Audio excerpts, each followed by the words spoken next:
Hey, what's going on, Phone Dags? BoHD here, and we're going to talk about all of the features of the upcoming Samsung Galaxy S7 and S7 Edge before they are official later this month. Now, if you expect the Galaxy S7 and S7 Edge to be radically different than their predecessors, you're going to be disappointed. The only major physical differences will be with the home button, volume rocker, and proximity sensors. The home button will be more rectangular or longer in shape. The volume rocker will shift to the right-hand side of the device, and the proximity sensors will also shift to the right-hand side of the speaker grill on the front of the device.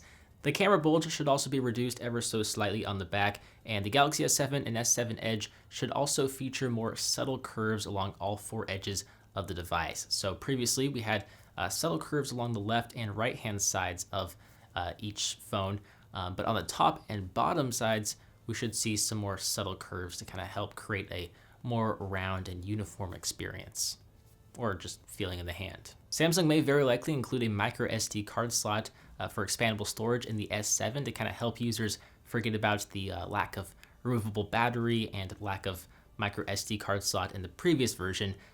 So that'll be a very welcome new feature. Samsung may even bring back IP67 and IP68 water and dust resistance, which we saw on the Galaxy S5.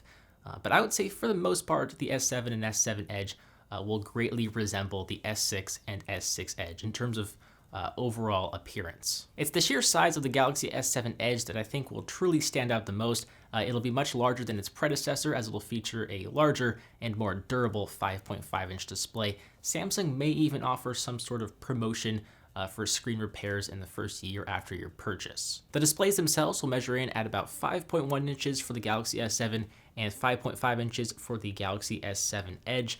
And they will be 2K QHD AMOLED displays.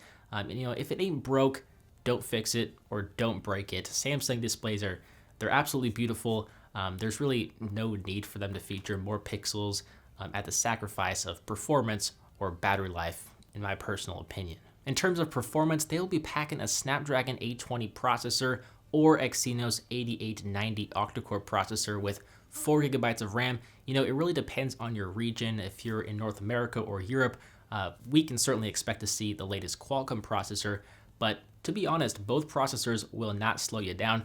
They're super fast, blazing fast, as indicated from the leaked benchmarks, which you might see here or I'll link down below. So I mentioned the camera sensor may be thinner and or it may be protruding less from the phone. So we don't know if the camera sensor itself will be thinner or if the device will be thicker. We don't have all the details as of yet, but we can expect there to be a 12 megapixel rear-facing camera sensor with an f1.7 aperture that should deliver excellent low-light photos and super milky depth of field shots. And add in the idea that Samsung may use the Sony IMX300 camera sensor as well as its own ISO cell sensor for the S7 and S7 Edge. Both devices could feature one of the best smartphone camera sensors on the planet. One of my biggest complaints with the S6 and S6 Edge was the battery life. The battery life was pretty awful. The devices would last me anywhere from 2 to 3 hours of screen on time, which is certainly not up to my standards. I use my phone way more than that, way more than I should. But what's exciting with the new generation is that Samsung should include a much larger 3000 mAh battery with a slightly thicker build. So I did reference the thicker build earlier. We'll probably see a slightly thicker build, which I'm totally all aboard, totally fine with. There will be fast charging via a USB Type-C cable, which will be certainly nice to have. Now, the S7 and S7 Edge will be running Android 6.0 Marshmallow out of the box. That is a given. Now, I don't expect the speakers of each device to be radically improved. They should remain in the same position and feature a similar sound quality as in the S6 and S6 Edge.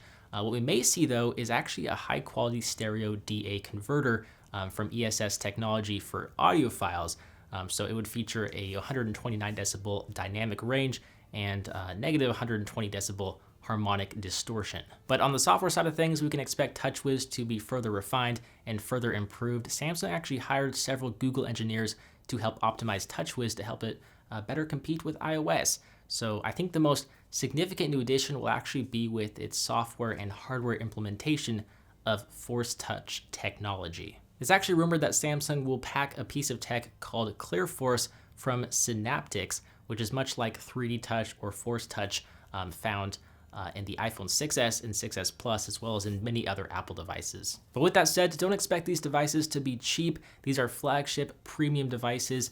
They're going to be upwards of, I would say, $600 or $700 off contract. Now, the Galaxy S7 and S7 Edge will be officially announced on February 21st, one day before MWC, or Mobile World Congress, in Barcelona. So the information I have provided, is based off reliable leaks and rumors, but none of it is entirely confirmed, so please keep that in mind. Before you go, I have one question for you, and that is, do you plan on purchasing the Galaxy S7 or S7 Edge? Yes or no? I'd love to hear your thoughts in a comment down below. As always, I'm BoHD from PhoneDag.com. I hope you enjoyed this video. Thank you for watching, and I will see you right back here in the next one. See ya.